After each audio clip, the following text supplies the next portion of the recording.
Hey students, Pastor Casey here. It is Wednesday, April the 22nd. And if you were on our social media yesterday, you saw the advertisement, maybe got a remind text that we are starting a new series. So this is week one. Welcome to week one of love and hate. So let me quickly explain what that's going to look like over the next 3 weeks. We are going to basically break down this idea of how we use love and hate really, really loosely in society. And this series is more about judging others and how we tend to show love and hate, and how we really show hate and how we judge others. And so one of the things we're going to talk about today, I'm going to let you off the hook right off the bat. Week one, the one thing that we're going to be talking about today is not just a teenage issue. It's a people issue. So feel free. We're going to dive in real quick. So week one, our bottom line is let love be what you're all about. Let love be what you're all about. You're going to get to choose in this life what you're going to be all about. Your actions, how you spend your money, the friends you have, and how you spend your time is going to show people what you're all about. What's truly more important to you. It goes well beyond your words, and it basically eclipses your entire life. So we really live in a world, to start off, where we use words. We use the words love and hate pretty loosely. Let me explain. I might say that I love Lucky Charms, which is true. And I say, well, and I hate Justin Bieber. And I've never met the man, but I might say that in a sentence, just, hey, I love Lucky Charms and I hate Justin Bieber. I love Marvel movies, but I hate the new movie Cats, which I haven't seen. But we use those so loosely that it doesn't even matter if it's even true. This idea of love and hate is in our culture, and it's a different context. And truthfully, the reason that we use these words so loosely is we don't really have a very good biblical definition, at least from the cultural standpoint. We've let the culture define what love and hate really looks like. And to be honest, it doesn't take very long for us to really see what hate looks like in the real world. And we're going to be talking about one of those aspects. But the world right now is really looking for the real definition of love. And it's the church that should be out there right now, even in this quarantine time, showing people what true love is, what biblical love looks like, what the idea of phileo love or agape love, those biblical definitions of brotherly love or unconditional love really looks like. And the world's missing that. And we're missing this sense of community right now. So things will be interesting as we get back to normal.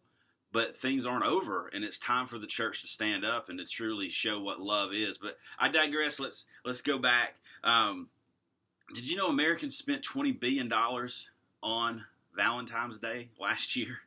$20 billion with a B. This idea of love, we fill our movies with it. We fill our songs on the Billboard top charts with it. We all want this idea of love, but on the other hand, we live in a culture that loves to hate on others. So I mentioned this before.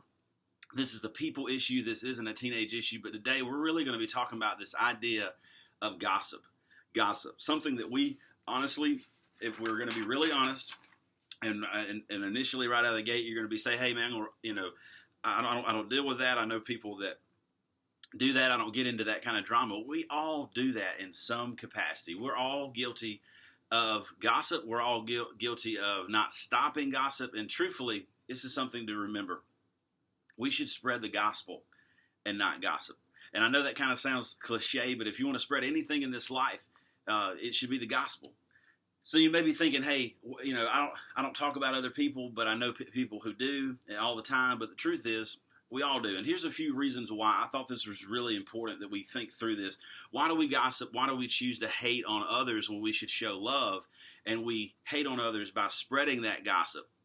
It may be our insecurities. We can, if we point out the wrong in other people, it will make us feel good about us. It covers our insecurity. So we keep the focus and we basically pass along that gossip story just to keep the focus off of us. It may be an easy bonding time. There's nothing that brings people together more, unfortunately, in our society than to have a common enemy. Think about sports. People talk smack about teams they like or they don't like, especially the teams that do really well. So a lot of people are patriot haters in the NFL, which makes sense, and not just for their antics off the field. We can talk about that just in general, but they really talk smack because they win a lot, which makes sense. It's fun. If we're going to be honest, gossip is fun. It's highly entertaining to be the first person to know the details of something, and it's so hard to keep that to yourself.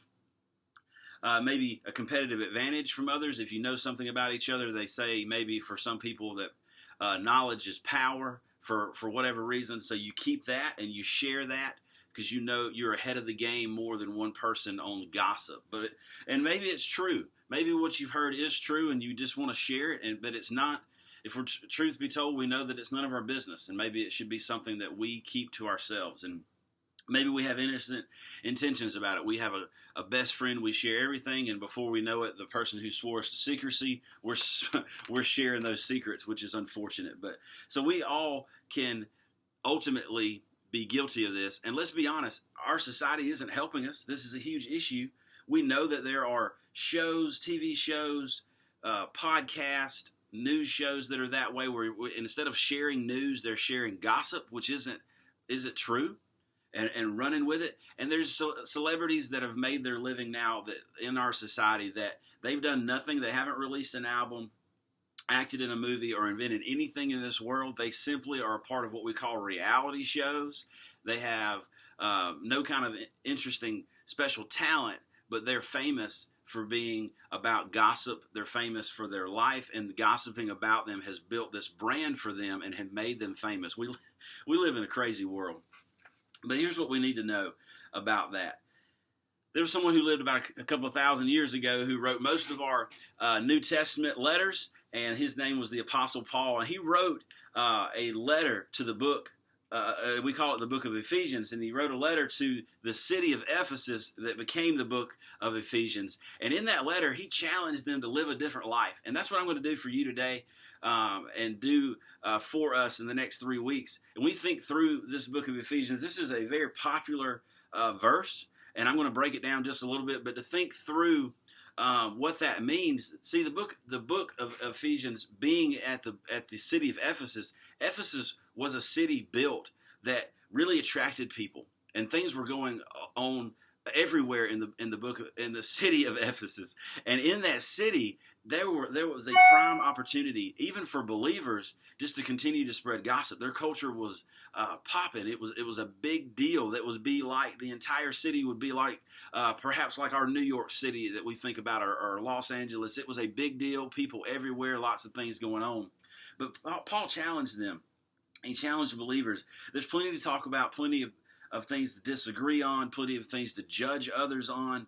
But let's be different, because God has called us to be different. Christ has called us to be different. So he starts this verse. This is Ephesians 4:29, and this is our verse, part one of two of our verses for this week, and it says, "Do not let unwholesome talk come out of your mouth." Ephesians 4:29. That's the first part. Do not let any unwholesome talk come out of your mouth. Here's the truth. When Jesus, and we're going to talk about this too, talking trash or gossiping will rot your friendship and relationships and reputations. Let me say that again. Talking trash or gossiping rots your friendship, relationships, and reputation. Why did I use the word rot?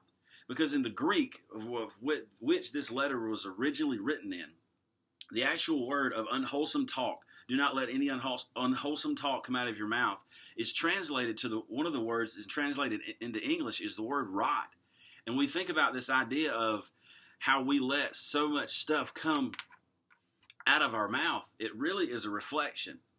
It really is a reflection of what's going on inside of us. This is actually what Jesus told the Pharisees. This is Mark 7, and this is our second part. This is our second verse. It says, "It is not what goes into your body that defiles you. You are defiled by what comes from your heart." So it really is a matter for you of what you're going to be all about. And I would hope that's going to be love, especially when we think through this series and think through week one. It takes more in that moment for you not to share gossip, but it certainly says a lot about you to not share that gossip. So talking trash or gossiping rots your friendships, your relationships, and your reputations. So Paul was talking to the Ephesians church here, city of Ephesus, and he tells them, hey, you guys be about unity. You guys be about love. You guys love this community, even though you know that what's going on in the culture is corrupt. You know there's immorality running rampant. You know that people are doing things and that they should not be doing, and that you see all this sin in your culture right in front of your eyes. What does that sound like to you today? To me, that sounds like America. City of Ephesus, America. There's so much going on, but you can be different. What will you be about? Last part of our verse says, do not let any unwholesome talk come out of your mouth, but only what is helpful for building others up according to their needs, that it may benefit those who listen. That's Ephesians 4:29. Do not let any unwholesome talk come out of your mouth, but only what is helpful for building others up according to their needs, that it may benefit those who listen. Let me challenge you. Let's memorize that verse this week. Between now and week 2, will you memorize Ephesians 4:29 with me? Because here's the deal. What do you want to be all about? Instead of going down the path and Paul challenging the Ephesians, let me challenge you. Unwholesome talk, that rotten talk that comes out, really is a reflection of what's going on inside of you. So we need a new filter. Let love be what you're all about. So we use filters like, will it make me look funny? Will it make me look cool? Will it make me look smart? Is it mostly true? And that's the kind of the filters that we use about whether we choose to pass along the gossip. That's if we stop before we immediately spread it. Let's use another one. Is it helpful? Is it helpful? Before you say anything, we should use the question. And in fact, we can put it into practice immediately. Will these words be helpful? Will they build others up? Will they make someone's life better? And if we choose to be all about love and use the filter, the words we should and shouldn't use will become really clear for us. Is it helpful? It's actually pretty amazing how practical it could be for you and I. Because here's the deal, and I love this part, and I'm going to read it right out of the lesson here. Imagine for a moment if just those in the room that are watching this video chose to let love be what they are about. What would happen at your school if just the people from this church refused to judge, refused to hate, refused to talk about others, and refused to gossip? Imagine if we choose to be people that the Word tells us to be. I would imagine that Christianity would would get a little bit less of a bad rap. The church should be the church. The church should be the church, especially in this time of quarantine. Let love be what you're about. Is it helpful? The gossip needs to stop. Spread the gospel and not gossip. I hope this is just a word of encouragement and a word of challenge for you as we look at week 1. I'm so excited about looking forward to Sunday with you guys as we play Shepherdie, 4 o'clock, middle school on Zoom. 5 o'clock, high schoolers on Zoom will be doing Shepherdie game night together this coming Sunday. And we'll be back here for week 2 next week. And so that way we will be able to talk about it on Sunday. May the 3rd, we'll be talking about week 1 and 2. I actually had a hard time deciding on a video for you guys, so I'm going to end today by challenging you. I've got 2 videos for YouTube. They'll be in your links as well as your discussion questions. Go look out Speak Life by Toby Mack. Love Toby Mack. He has been an inspiration to my life through DC Talk Days and his new being single artist. And also Forest Fire by Josh Wilson. That's your Speak Life by Toby Mack, Forest Fire by Josh Wilson. I want you guys to go look at what we should be doing, which is speaking life into others, and to remember that our words have the power, according to James chapter 3, to create a spark that's as big as a forest fire. So check those out. Thank you guys for hanging out with me. This is week 1, Love and Hate, and I will talk to you guys later.